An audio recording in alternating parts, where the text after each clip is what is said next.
Welcome to Tangling Along with me. We are continuing on tanglepatterns.com, and today it is this pattern that we're going to work on. So let's open up the book and find a space for this one. And some of you will be happy because this is a grid tangle. We don't have much of that here on this page. I actually think that's the only one. Yes, and that one could be a grid tangle, but this is actually the only grid tangle on this page. Anyway, I am going to use my Rust Moonlight 06 for this pattern. So let's make the grid. I am gonna make mine right here, so I am just gonna color up this line here and use that, and I'm gonna aura that one like that, going down a bit and making another line parallel to the first one, auraing that. So our grid line is from aurad lines. Continuing down my page as long as I have room with this pattern. And then I'm gonna do the same. Normally we are going under and not drawing over a line, but here we are going to draw over the line. So I'm just gonna draw directly over everything here. I'm making sure I have a squarish room. And again, making my doubled aura,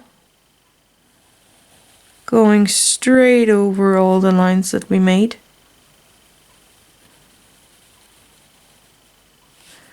And I think maybe one right there. So that's the first part of it. I am going to cap this for a second, and I'm gonna bring my white Jelly Roll 08 into the game. And I am going to make an orb around the middle of these, around the middle of these squares. And I'm gonna do it in all of my squares. And you can make the orb bigger or smaller depending on what you like.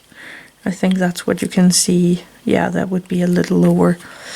Then I'm going back to my rust color here.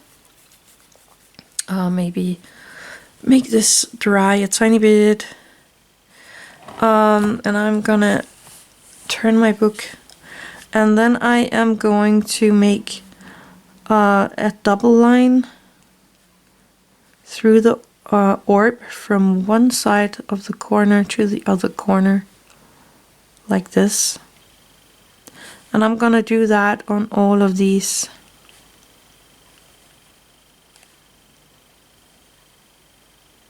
Even if you have a bigger orb, you can do this.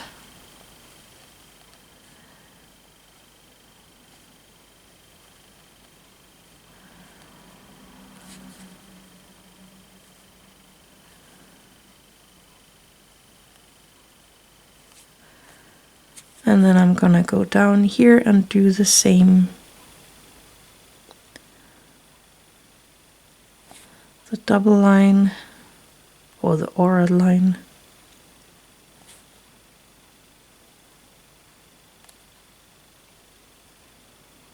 And if you get too much into your white orb, you can always go back with your white jelly roll and draw it up one more time. And I had my hand in that one, because I need the white more white in that orb. I just kind of ruined that one.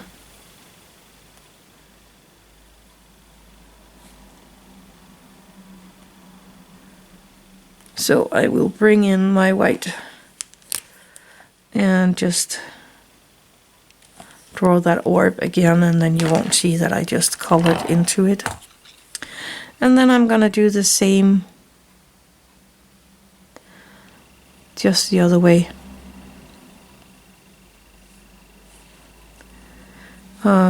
It's still wet over here.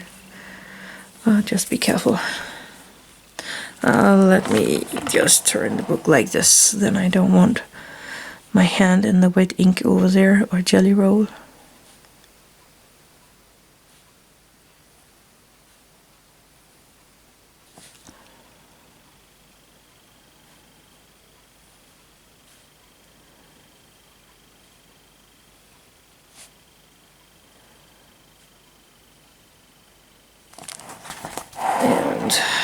to this one. It should be dry now. Oh, let's start from this end here.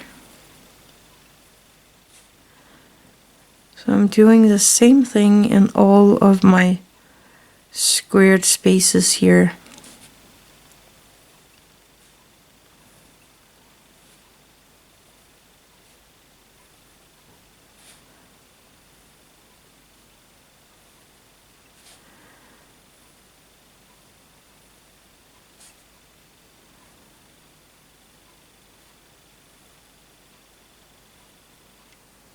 There we go. And then you can go in with different details and coloring and stuff like that. So you can go in and maybe color in these small square spaces here. You can color in the orbs if you want to.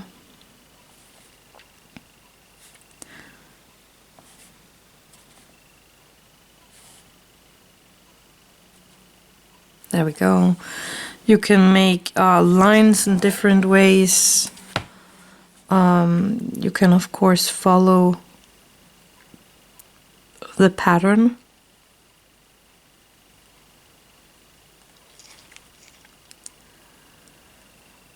Or you can color in the space if you want to.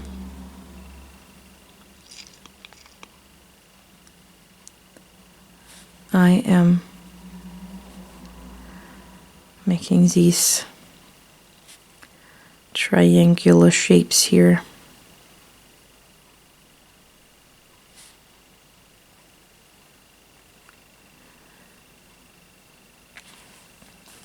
And I will have to turn my book so that I don't place my hand in the wet jelly roll.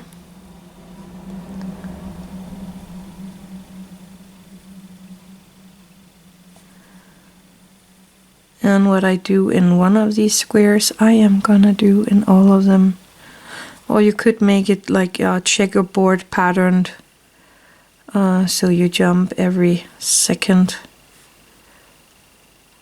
with this and do something else in the other. You can do that as well.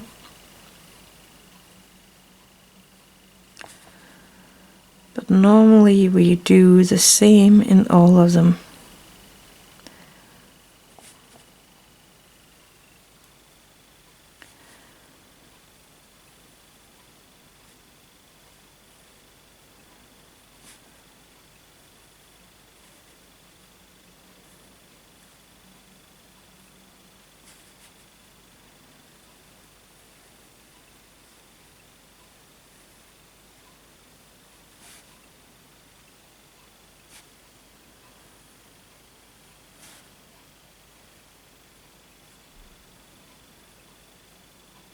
Like that.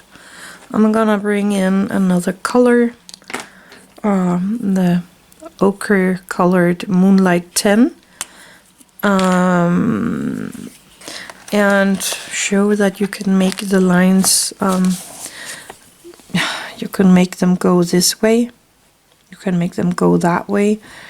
I'm thinking of maybe letting them go like this.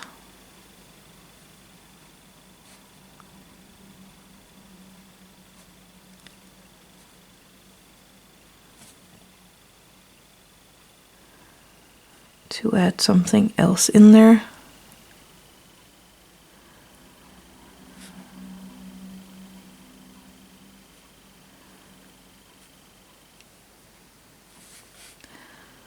I do like this.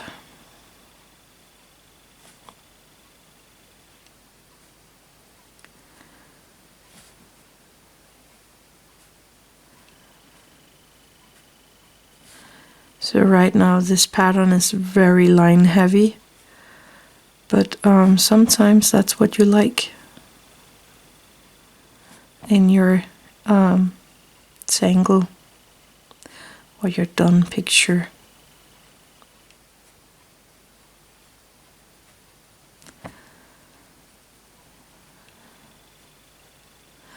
I could have colored these in instead. That could have been good as well.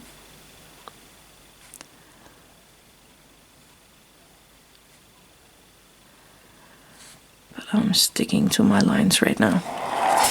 There we go. So that's the pattern. It's very busy, this one, but I made it like that. The original, you can do different kind of things here. You could even color in these lines here. That might maybe actually give it a little more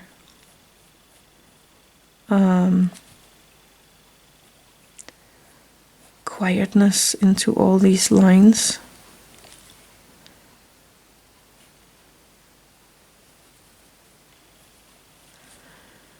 But again, that's all up to you. Oh, sorry about that. That's all up to you. Let me do that in every one of these. Now where I did start on that.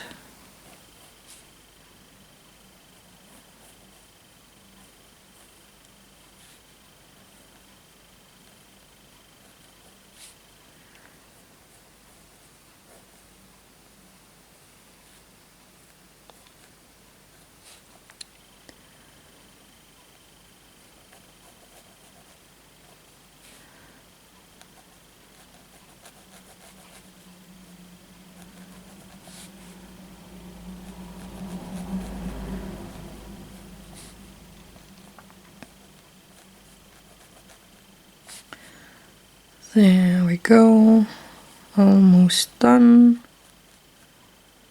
like that. I think I'm gonna leave it like that. I could do it the other way around as well, but I kind of like it like this. So I think I'm gonna leave it like that. Taking my white charcoal. I don't know what to do. Making sure everything is dry. You might want to leave your drawing lying a tiny bit before you continue with the shading, so everything is all dry before you continue. I'm doing it around this border here to get that to stand out a tiny bit from what we just did. Using the tip of my tortillon, or at least the side of my tortillon's tip. I'm not doing like that or directly on the tip, because then it will break or bend really quick. So I'm kind of using the side of it like that. I think that turned out really neat. Maybe even go underneath this double line here and here to give it a little more dimension or something like that. Again, using the side of the tip of my tortillon to soften out the charcoal.